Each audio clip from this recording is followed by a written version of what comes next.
تقاته ولا تموتن إلا وأنتم مسلمون. السلام عليكم ورحمة الله وبركاته. وعليكم السلام ورحمة الله وبركاته. بسم الله والحمد لله والصلاة والسلام على رسول الله. أسأل الله العظيم الجليل أن يجعل جمعنا هذا جمعا مرحوما ولا يجعل من بيننا شقيا ولا محروما. أسأل الله العليم الجليل أن يبارك في مجلسنا هذا ويذكرنا في الملأ الأعلى. أسأل الله العظيم الجليل أن يجعلنا من المقبولين المغفورين لهم بجلوسنا في سبيله وابتغاء مرضاته. أما بعد, last week we mentioned the seerah of Sa'id ibn Jubair, and we concluded with his seerah al-Aqira, and we mentioned a great name during his seerah, a scholar, a renowned scholar, Sheikh Hassan Al Basry. And a lot of the quotes that you come across on the internet, on Tumblr and all these websites, they quote this sheikh. Sometimes they misquote him. And you all have heard some of the famous quotes by this sheikh. Perhaps the first time you'll know that it is actually his words. Now, before we begin, I just wanted to ensure that we all need to check our intentions. Myself primarily. We are gathered in the house of Allah subhanahu wa ta'ala لِابْتِغَاءِ مَرْضَاتِهِ وَوَجْهِهِ. We gather to seek knowledge for the sake of Allah subhanahu wa ta'ala. We mention the scholars, the tabi'een, the salihin, the sahaba, radiyallahu anhum ajma'een, لِكَيْ نَتَقَرَّبْ إِلَى اللَّهِ, in order to gain closeness to Allah subhanahu wa ta'ala, وَإِلَى هَدِيهِ وَإِلَى هَدِي نَبِيهِ sallallahu alayhi wa sallam. So it's very important that we check our intention. No one's here for any riyah. We're not here to say that we've come to the halaqah. We're not here to say that, look at us, we're knowledgeable. This is something that the Salaf used to always do. They used to check their intentions. So check your intentions, make sure that you are sincerely here for the sake of Allah subhanahu wa ta'ala. And this is in itself the ibadah. إذا ما أخلصت النية فبطلت العبادة.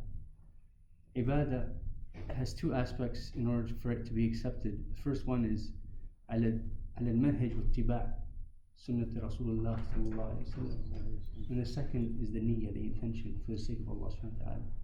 So with that, we will mention that Sheikh Hassan Al Basri, he was a tabi'i, and he learned from the Sahaba radiyallahu anhum wa ardahum wa nasha'a baynahum. He grew up with them and around them.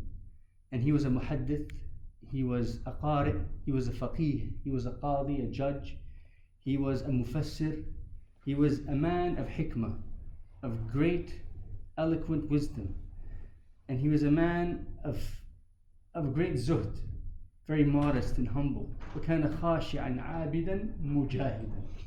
He encompassed all of these aspects so eloquently, so amazingly. Yani, oftentimes you hear of the ulama being zuhad, people very modest, very bashful, very easygoing. They've relinquished themselves from the dunya. But this man is that. At the same time, he's a mujahid.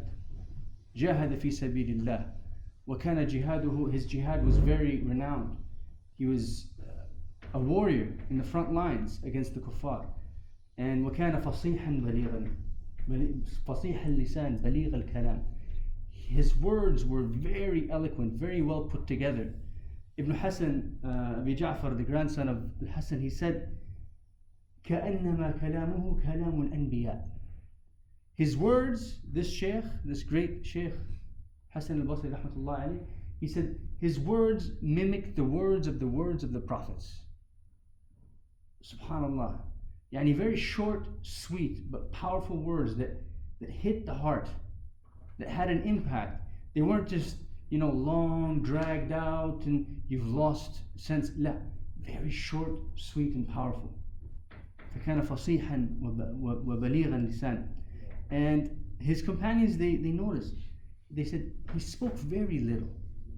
But when he spoke, you wished he would not stop speaking. You wish that he continued speaking, because everything that came out of his mouth was gems. They were gems. Yani kalam, and you'll see later on, we'll take some of his famous quotes. Yani remarkable. Things that you could live by, mottos that you could live by, and that the world today is in desperate need of. Khasatan al-ummah. Rahmatullahi alayhi rahmatan wasi'ah, he was born in Medina. And he was born during the last 2 years of the Khilafah of Umar radiallahu anhu warḍah, before he was martyred by Abi Lu'lu al-Majusi la'natullah alayh. And when he was born in Medina, nasha'a ma bayn as-sahaba. He grew up around the Sahaba as a little toddler, as a little baby. And he grew to the age of 90. Umar.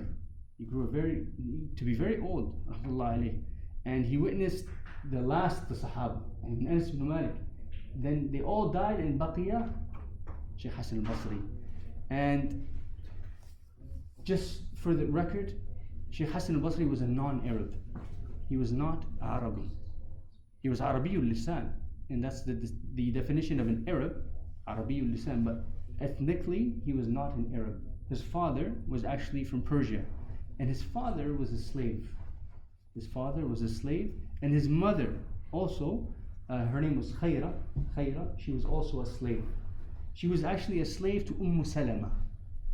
Salama was the wife of Rasulullah sallallahu alayhi wa sallam, Ummuna radiallahu anha warḍaha. And his father and his mother, they're not from a noble lineage. They're non-Arabs. And subhanallah, انظروا إلى هذه المرتبة العالية.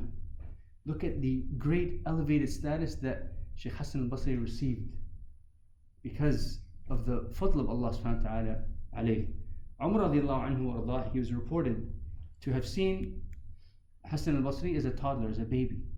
And he noticed how beautiful and how cute he was. فَدَعَى إِلَيْهِ. He made dua for him. And he says, Allahumma faqihhu fi ad-din waj'alhu muhibban bayna an-nas. Subhanallah. Yani when you hear these adhiya, you wish you were the person who is intended with that dua. And sadaq, yani kalam Umar thabit, and du'a'uhu mustajab radiyallahu anhu warḍah. He said, oh Allah, make him of the knowledgeable ones in the deen, to understand and comprehend the deen, and make him beloved to the people. Radiallahu anhu warḍah. And it was noted also that his mother, Khayra, would leave him with Salama, because she tended to Salama's affairs. And sometimes she would have to leave him with her, to fetch, water or whatever it may be. So he would be a toddler in Salama's arms. And it was reported, not once, not twice, that Salama herself breastfed Hassan Al Basri. Subhanallah. Yani, this is a ni'mah la tuqaddar bil-thaman. And so, as we mentioned, he grew up around the Sahaba in Medina, and he said about himself, he says, when I was 14 years old, I could remember going into the hujurat of Ummahat al-Mu'mineen and touching the ceiling of their homes. That's how short they were, in the sense, and he was a very big, broad, tall man. At the age of 14, he noted, he says, I could touch the ceiling of Hujrat Salama radiallahu anhu warḍaha. And Anas ibn Malik radiallahu anhu warḍaha, he says, خُذُوا عِلْمُكُمْ مِنَ الْحَسَنِ. He says, take your knowledge from Sheikh Hassan Al Basri, for he remembers what we have forgotten. This is a Sahabi, Jaleel, Khadim Rasulullah sallallahu alaihi wasallam, saying to take your knowledge from Sheikh Hassan Al Basri. And Sheikh Hassan Al Basri was born, as I said and I mentioned, during the last 2 years of the Khilafah of Umar al-Khattab, الذي كان باب في يسد الفتن. And Sheikh Hassan Al Basri subsequently, throughout his life, he witnessed many of the fitan. The fitna between the Sahaba, and then the Umayyad Khilafah. We mentioned that he witnessed the fitna of Ibn al-Ash'ath, and he witnessed the tyranny of Al-Hajjaj ibn Yusuf. However, what was noted about him is he always remained neutral. he never took a side. He never created a rift. He never was the cause of any of the fitna. He always was neutral, rahmatullah alayh. Some of the tabi'een and his students, they mentioned how his appearance was striking. He was not the average human being. They mentioned كان أشبه لعمر رضي الله عنه وأرضاه سبحان الله. And he resembled physically Umar رضي الله عنه وأرضاه because of his stature, of his height and his strength. And they said that he had very broad wrists, very thick wrists, and they said he was a very strikingly handsome man, unlike any other man of his time. Yani, when some people were looking for him, when he migrated to Basra to teach, they didn't know what he looked like. So they would ask the people, and they would say to them, go to the masjid, to the grand mosque, and you will see a man amongst the people that looks strikingly different. That is Sheikh Hassan Al Basry. And not once, not twice, because he had what the ulama call waqar, or a hiba. He had I hate the word aura, but something striking about his appearance. And you see this in the ulama, rahmatullah alayhim wa hafadhahumullah. When you see them or you sit next to them, you're awestruck. That is the ilm. That is the nur of Allah subhanahu wa ta'ala upon them. These are not just average people. So he had this candid physical ability, subhanallah, about him that Allah subhanahu wa ta'ala has gifted him with, rahmatullah alayh. And he resembled, some of the tabi'een, they said, he resembled Ashabun Nabi. The most to resemble the companions of Rasulullah was him. He resembled them and mimicked them, the way they moved, the way they spoke, rahmatullah alayh. And his friends and his companions and his students, they mentioned, they said, كان الحسن كثير الحزن. He was always sad. He had a look of sadness on his face, as though he has just completed a janazah for a loved one. Not often did he smile, and very rarely did he laugh, rahmatullah alayh. So they noticed this, and this is due to his demeanor. كان خاشعا كان متقي. He used to fear Allah subhanahu wa ta'ala. He used to mention death very often, just like Sa'id bin Jubair, rahmatullah alayh. These men were very in touch with the reality of life that we have forgotten. You know the reality of life? I think I've said this here before. What's the reality of life? The only guarantee in life is death. They're very in touch with it. You know, we tend to put it aside because we're busy chasing the dunya. We have big dreams and big hopes. And death is right beside us. This is what these men lived for. They lived for the akhirah, rahmatullah alayhim. And despite all of his very humble demeanor and his knowledge, he was a mujahid, as I mentioned. And on the front lines, he was a general that commanded the army against the Furs. They noted that he was always in the front lines, and because of his stature and his demeanor, he was very noticeable on the battlefield. Very noticeable on the battlefield. So he wasn't, the hermit types who just sit there and cry. لا لا لا. ليس ذلك من الزهد. This deen is not just based on, praying and fasting and sitting in a corner. لا لا لا. You have to go out. You have to go for the cause of Allah subhanahu wa ta'ala. You have to make da'wah. You have to intermingle with the people. وتصبر على أذاهم, and to be patient with their harm. This is the deen. A lot of the Sufis, the misguided Sufis, they will mention Sheikh Hassan Al Basri and they will try to hijack his character and say that he is a Sufi or he is our founding father of Tasawwuf. This is كلها خريفات. This is garbage. He was the furthest thing from a Sufi. هو من أهل السنة والجماعة رحمة الله عليه رحمة واسعة وقد شهد له ذلك الصحابة رضوان الله عليهم. So he was not the hermit type to sit there and make istighfar, in the dark and bark. He was a very brave man, wari'.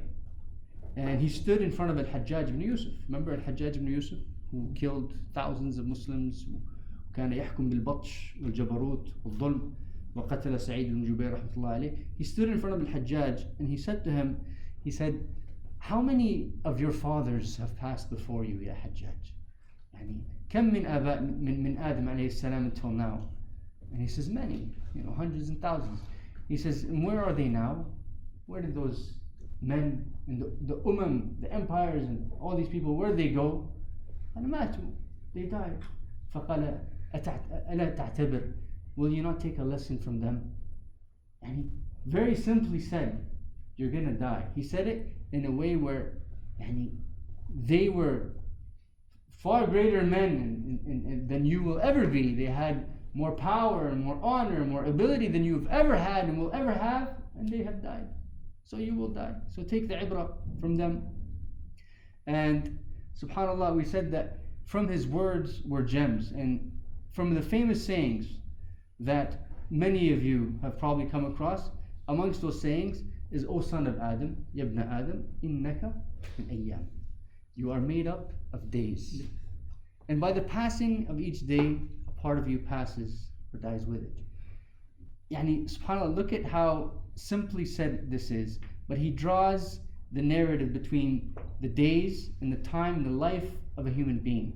He puts it in a very simple perspective, something that we can all see and understand. And it still holds weight to this day. Because people will tell you, live each day as if though it's your last. Celebrate every day. But subhanAllah, Sheikh Hassan Al Basry, he took this and he said, you're made up of days. And we don't know how many days we have. We really don't. We really don't. And if we knew, subhanAllah, from the mercy of Allah subhanahu wa ta'ala, is that we don't know when, where, or how we will die. But he said, you're made up of days. So by the passing of each day, a part of you leaves with it, passes with it. Take each day and benefit from it. Take each day as an opportunity to get closer to Allah subhanahu wa ta'ala, to gain closeness to Allah subhanahu wa ta'ala upon his guidance. And then he said in another quote, he says, every day that comes your way is a dhaif, is a guest. And every night, kullu naharin wa layla, every night and every day that comes your way is a guest. So that day or that night might be for you or against you. That day might be for you or against you. فَلِذَلِكَ, we have yet to realize that هذه نعمة, we are in a ni'mah right now. لأن we've reached the Masa. وَيَا ابْنَ آدَمْ إِذَا أَصْبَحْتَ فَلَا تَنْتَظِرِ الْمَسَاء. قول Abdullah ibn Umar radiallahu anhu warḍah. He says, if you reach the evening, don't expect to reach the morning. So make use of the evening. This is exactly what Sheikh Hassan Al Basry is saying here. He's saying this is a guest that's come your way. You should prepare for the guest. You should treat the guest with utmost humbleness and compassion and be hospitable in order for you to benefit. Because that guest, when that guest leaves, what are they going to say? Oh, Umar is he didn't treat us well. He didn't give us his all. He didn't give us his best. Or they can say that you did the best you could. And this is what we have to realize, that it's not just moments that are fleeing by and we're just scratching our heads and thinking about 20 years from now.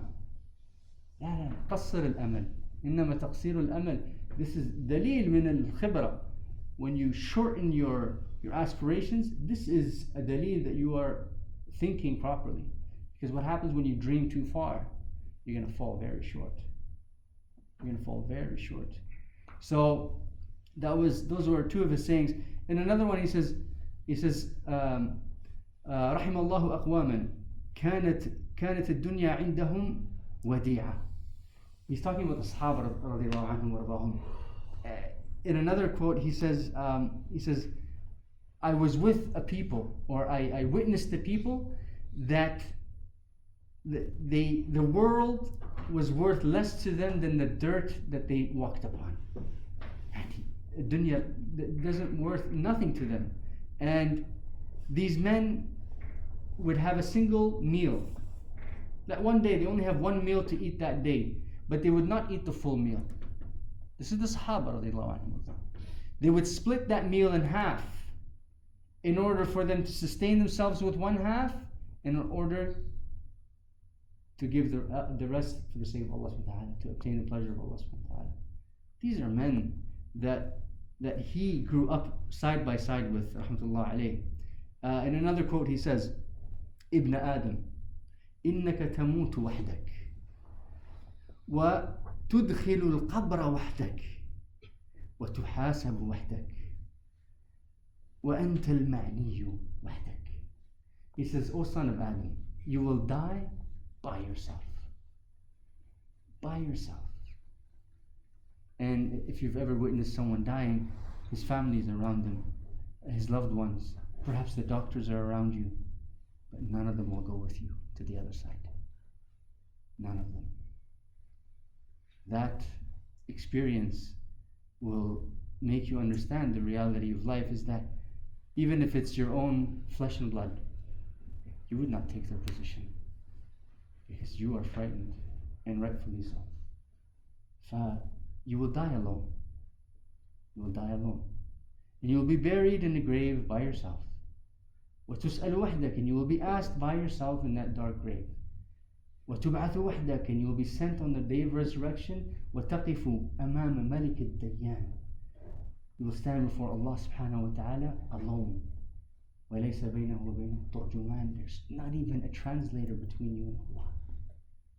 وَحْدَكَ وَأَنْتَ الْمَعْنِيُّ وَحْدَكَ means this is all directed at you alone. Don't think that someone say يُشَارِكَك. No one is going to come and say, just hold on a second, let me just guide him or take him halfway or hold his hand. وَحْدَكَ Rahmatullah alayh. In another quote he says, المؤمن قوام على نفسه يحاسب نفسه لله. Subhanallah. He says the believer, look how short and sweet it is. قوام على نفسه. He takes himself to account. The believer takes himself to account. يحاسب نفسه لله. He takes himself to account for the sake of Allah, in fear of Allah. وإنما خف الحساب يوم القيامة على قوم حاسبوا أنفسهم في الدنيا. The hisab on a people who have taken themselves into account already in the dunya is light and easy for them in the akhirah. It's like you've already been audited. You know what's coming. You know, if you're a non-profit, you got to do your own personal internal audit, and then there's another audit. But you know because you've done your internal audit. You're good, you're clear. All the checks and balances, they're all good. But we're so busy judging others. We're so busy judging others. When we go to the masjid or we go to some place, we look at that brother or that sister, you know, this person is this and that. Habibi, I'm telling you, this is min akbar al-kabair. From the destructive agents of the deen is to have an arrogance in the sense that you have established yourselves in the eye of Allah subhanahu wa ta'ala and everyone else is subject. This is ba'ida. This is the furthest thing from taqwa. Hasib nafsak. Take yourself into account. لا تحاسب الناس. إلهum رب يحاسبهم. Take yourselves into account because Allah subhanahu wa ta'ala will judge you and He will judge the khalq. وَلَيْسَ اللَّهُ بِظَلَّامٍ لِلْعَبِيدِ. Allah subhanahu wa ta'ala will not wrong a single creature. Subhanahu wa jalla fi ulah. وإنما شق الحساب يوم القيامة على قوم أخذوا هذا الأمر من غير محاسبة. He says وشق الحساب. It's going to be a difficult questioning, a difficult judgment for those that have neglected to take themselves into account. And yeah, subhanallah, كان السلف الصالح, they used to weigh their words. Before they spoke, they would ask, am I saying this for the sake of Allah? First of all. First, remember ikhlas niyyah. What am I saying? Is it going to benefit the qawm or harm? يعني هل منها جلب المصالح أو دفع المفاسد or it's going to bring about harm?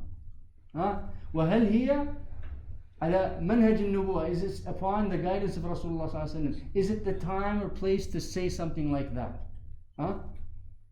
These are very important questions to ask ourselves before we speak. For example, some brother comes to Salat al-Jum'ah, you haven't seen him in a while, and because of the ongoing issues in the world, which are, subhanallah, something remarkable what's happening, and bi'idhnillahi tabaraka wa ta'ala, this is the time where Allah subhanahu wa ta'ala bi'idhnihi jalla fi'ula sayarzuquna nasrah. He will guarantee us His victory, and He will grant us His victory from this time, I'm telling you. These events are no ordinary events. And what is happening right now is just the beginning, the introduction to what's coming. وَإِنَّ نَصْرَ اللَّهِ لَآتٍ إِنَّ نَصْرَ اللَّهِ قَرِيبٌ لَا شَكَّ وَلَا مَحَالَةٍ. So that brother, he comes to Salat al-Jum'ah and he's riled up. He's been watching the news. وَتَحَرَّكَ شَيْءٌ فِي قَلْبِهِ. Something moved in his heart. And you see him and you look at him and you're like, what are you talking about? And he's like, let's go to the protest, let's do this, let's do that. That's not the time to give him that whole long speech about how protests are haram. Calm down. Because right now he's fizzing like a pop can, He's going 100 miles an hour and he's just coming back. So we need to take him and to cradle that brother, to be gentle with him. Don't tell him if you go there you're actually you're a hypocrite or astaghfirullah, you don't even pray and you're doing this. Don't do that. Don't do that. It's not the time for it. It's not the place for it. I've seen people who come to the masjid once or twice a year. I'll tell you a story. It was Taraweeh this is pre-COVID, let's say 3-4 years ago. And one of my good friends, he came in to the masjid. He hasn't been to the masjid in maybe 5 years. But he's far from the deen. And I saw him, I was delighted. Subhanallah. لعل وعسى. And he came in wearing a true religion jacket. I think that's what the brand is. With the big Buddha and the guitar? And that was a huge thing on his back. It's a Buddha with the guitar. Obviously, he shouldn't be at the masjid wearing something like this. No one's going to argue this. I remember right after Salat al-Isha, I'm probably in the first or second row, and I hear yelling in the back. I turn around, and it's one old brother. Allah subhanahu wa ta'ala guide him. And he's yelling at him in front of everyone. The masjid is full. You can't wear this in the masjid. It's haram. And I wish time would stop right there so I can just take both of them aside and explain to this brother, he hasn't been here in 5 years. Just be lenient. And all hell broke loose. The brother got up and he started yelling and swearing. Ever since that day, by the way, he did not return to the masjid. He didn't return to the masjid. I'm not going to blame this one incident on his but at the same time, I just imagine that you were the agent of destruction because of this one incident. This is what I'm saying, that you can't judge others, judge yourself, and always understand that there's a time and place with hikmah as to when to give advice, when not to give advice, and how to give advice, to whom to give advice. Another story which actually had an impact on me is when to just comply. And this is very important. خاصة إذا كنت متمسكا تلازم السنة. If you're holding on to the sunnah, you're going to be looked at as an extremist, Wahhabi, as this happened to me and it still continues to happen to me. Alhamdulillah. But if somebody does that to you, don't react. Sheikh Ahmed Qattan, rahmatullah alayhi, he tells a story, he narrates a story. He says, I entered the masjid and he was traveling in the Badu, And they're very strict there and very traditional. And he was praying with his glasses, Tahiyyat al-Masjid. And this old man is sitting in the front row with his back towards the Qibla, reading Quran and looking at me with a look of disgust. Hatta intahaytu min as-salat. When I finished my salah, he says, he got up and he reamed me out. Waylak, how can you pray with your glasses? Alam ta'alam, don't you know that this is mukhalif li adab as-salat? You can't pray with your glasses on, this is against the salah, this and that. And he knows that this is not against the salah. He's a Shaykh, Jaleel. But how did he react? He took them off and he says, Samahni ya Shaykh. My apologies, Shaykh, I forgot. So the Shaykh, the old man, he smiled and jalas ma'ah, and they became friends. If he had argued with him and says, who the heck are you? What's your daleel? Give me a hadith. You have no proof. You old this. Then the guy would get into an argument, maybe have a heart attack and croak, and then what? Then what? Sometimes it's just comply. Just comply. I'm not saying sacrifice your deen, no. But sometimes people will be completely, utterly wrong. I remember a family called me a Wahhabi. I said, yes, I'm a Wahhabi, no problem. It's okay. And this is a karamah, a fadl to يعني ينسبونك إلى الإمام الجليل رحمه الله عليه عبد الوهاب. You have to realize sometimes you just have to comply. And again, don't judge others, judge yourself. I'll give you this one. He says, رحمة الله عليه, إن المؤمن أسير في الدنيا يسعى في فكاك رقبته لا يأمن شيئا حتى يلقى الله عز وجل. Look at this, very short and sweet. He says, the believer is a hostage. Asir is a hostage, a prisoner in this dunya. What does this remind you of? قول رسول الله صلى الله عليه وسلم عن أبي هريرة إنما الدنيا سجن المؤمن وجنة الكافر. So he says here, إن المؤمن أسير في الدنيا يسعى في فكاك رقبته. The believer is a hostage, a prisoner in this dunya, and he wants to free himself. He wants to relinquish himself from the tyranny of this dunya. لا يأمن من شيء حتى يلقى الله. He is never content until he will meet Allah subhanahu wa jalla fi ulah. And then he says, لا يأمن حتى يلقى الله عز وجل يعلم أنه مأخوذ عليه في سمعه وبصره ولسانه وجوارحه. SubhanAllah. He says he knows, the believer knows that he will be accountable by what he says, meaning what he speaks, what he touches, and what he hears, what he sees. And everything, the mu'min will take it himself into account before meeting Allah. And this is how you relinquish yourself from this dunya, so it does not overwhelm you. Subhanallah.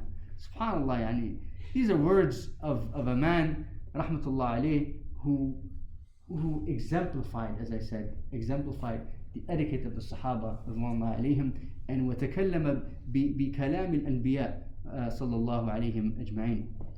I'll leave you with this one, inshallah. This one is very beautiful. It's long, but I'll give you the 3 points that are very striking. He says, من علامات المسلم. Listen to this. He says, from the signs of a Muslim. من علامات المسلم قوة في دين. Wallahi. The signs of a believer or a Muslim, from the first one he says, قوة في دين. His strength in his deen. His unresolve. He's unwavering. He does not sacrifice his deen. Doesn't matter what time, what day, for who, what era, what's going on. I am a Muslim. La ilaha illallah Muhammad Rasulullah. And right now we have quote unquote Muslims who are hiding the fact that they're Muslims. Who are saying, well, in Islam, it's not. It's not really, it's not, no, we're Muslim. We're Muslim, we have the right to defend ourselves, we have the right to uphold our deen, we have the right to defend our honor, our land, our wealth. There is no debate in the matter. I don't care who you are or where you're from. There is no debate, we're Muslim. So don't say, it's not actually part of our deen to do that, or Habibi, just trust me. Focus on yourself and take yourself into account.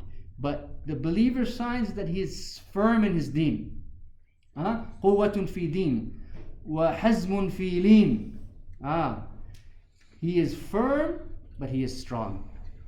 He is firm, but he is strong. And he lean from leniency, layyin. But he is hazm, yani he doesn't give up. Walayyin at the same time. And then he says, وَإِيمَانٌ فِي يَقِينٍ. Yani, I think this point here we need to emphasize. وَإِيمَانٌ فِي يَقِينٍ. And his belief is belief with certainty. لا شك فيه. فيؤمن بالله إيمانا تاما. There is no, he doesn't waver in his belief. He's not scratching his head and saying, are we really on the right path? He's not questioning Allah subhanahu wa ta'ala's qada wal qadar. Because of the current state of affairs, of the fitan wal mihan that we are seeing, it has probably dawned on all of you that you are questioning, what is this? Why is this? Woe is this? Why me? La. بل قولوا قدر الله وما شاء فعل. Allah subhanahu wa ta'ala بحكمته البالغة وقدرته المقتدرة يبتلي أمة محمد صلى الله عليه وسلم يتيقنوا يؤمنوا يصبروا يصابروا. Allah subhanahu wa ta'ala will try this ummah. And there's a hadith by Rasulullah sallallahu alayhi wasallam. He says this dunya is a gharbal. It will sift out to gharbal.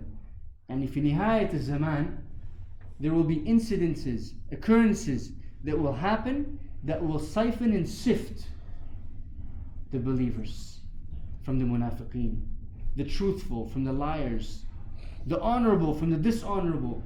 This is exactly that time.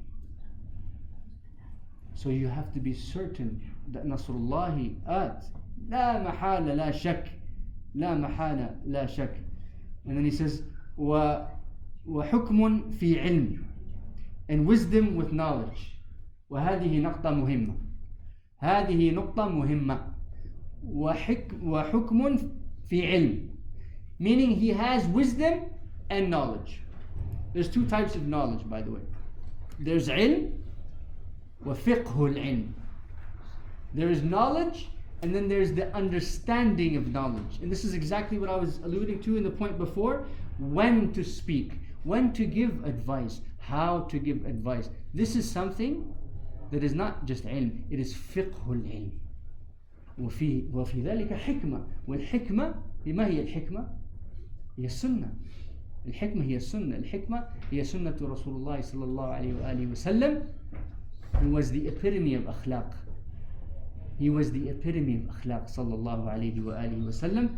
And I think we will leave it at that. Barakallahu feekum. Again, a lot of his quotes, rahmatullahi alayhi, were very well thought out because of his long silence and his thoughtfulness, and how him and the tabi'een and the salaf salih, rahmatullahi alayhim ajma'in, they would take themselves into account before speaking. It was noted, I forget which of the salaf, rahmatullahi alayh, I believe it was Tawus. He used to write down everything he spoke. كان يكتب كل ما يقول. كل ما يقول يكتبه. Why? So at night he will see, okay, I said this to this person. Was this for me or against me? Just imagine, huh? Not only, two things will happen when you do this. Number one, you will be qaleel al-kalam. You will hold back on saying useless things. You will only speak when necessary. And number two, you will have a pure intention when you speak. Try it for a day. I challenge myself, then I challenge all of you. Try it for a day. You don't have to write exactly, but just make a point. I spoke to the secretary and I said this. I spoke to the cabbie and I said this. I spoke to my wife and I said this. Just point for him. And then go and see. Most of those points will be, just like that. for vain and nothing, for the dunya. لا سبيل لها. That's why I'm saying, take the time. راجع نفسك.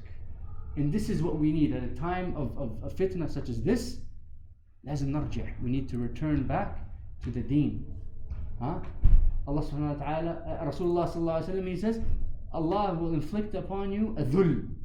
Dhul. Yani, a feeling of absolute nothingness. A disgrace. حتى ترجعوا. Until you return. And this is what I said last week. Don't think that, we have to get up and burn the whole place. لا لا لا. ارجعوا إلى دينكم. اتبعوا منهج السلف. اتبعوا أهل السنة والجماعة القرآن والسنة التزموا بها تمسكوا بها. Hold on firmly. This is what we need to do right now. It is far better that you are here than at a protest. I'll tell you that. But for those brothers or sisters at the protest, may Allah subhanahu wa ta'ala guide them. They need the lesson. And we need the lesson more than they do. And take this lesson and take it to them. بإذن الله تبارك وتعالى. بارك الله فيكم. أشكركم على حسن استماعكم. سبحانك الله وبحمدك. أشهد أن لا إله إلا أنت. أستغفرك وأتوب إليك.